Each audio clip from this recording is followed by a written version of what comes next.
میرا نام منظور ملک ہے جی ہم تو ایسے خوش نصیب لوگ ہیں.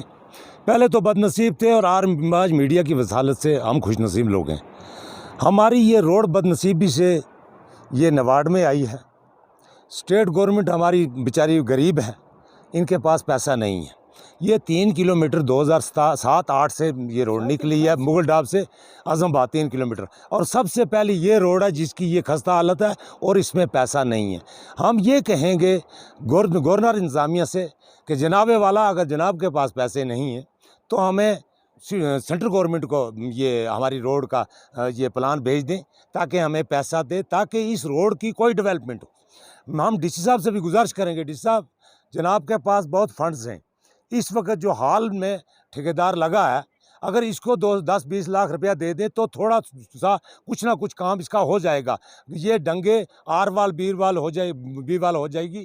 اگر آپ اس نہیں دیں گے تو گورنر صاحب سے ہم کو التجا کریں گے کہ جناب اگر مہربانی کریں, یہ 3 کلومیٹر روڈ ہماری 3 نہیں ہے بلکہ اس وقت 5 کلومیٹر یہ ڈانگری جا گئی ہے, پہنچ گئی ہے روڈ, وہاں تک پہنچ گئی ہے.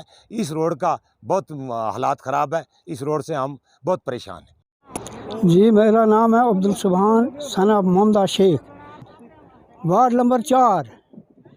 ہماری یہ روڈ مغل ڈاب تھی اعظم آباد جو 3 کلومیٹر ہے, اس وقت تک نہ معاوضہ ملا, نہ ڈنگے ملے, نہ آروال ملی, تو نہ زمینوں کا بوٹیوں کا اس وقت تک کوئی معاوضہ ہمیں نہیں ملا. 80 سال میری عمر ہے. تو میں اس واسطے میڈیا میں مجھ کو بلایا, میں نے یہاں ہاتھ باندھ کر جوڑ کر ڈی سی صاحب سے اور گورنر صاحب سے میری اپیل ہے ہاتھ جوڑ کر کہ ہمارے معاوضے اور اس روڈ کو مضبوط کرو. ہم غریب عوام ہیں, ہمارا کوئی سنتا نہیں. زمینیں بیچتی ہیں 1-1 کنال, وہ ہمیں روڈ بھی دے دیتی ہیں. ہم پہلے بولا معاوضہ دیں گے, ڈنگے لگائیں گے, آروال لگائیں گے, پیچھے نہ ڈنگے نہ آروال تو نہ معاوضہ.